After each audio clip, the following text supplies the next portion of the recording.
Okay, and here we are again.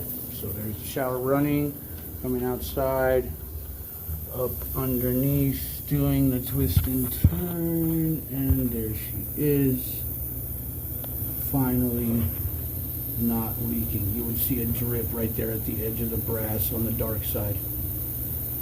That's where she was coming from. I got her. You are watching our success as we speak, no dripping. So we got it. And while I have you, I'll untwist your neck, run you over here real quick. And we got a doorknob on 262 as well.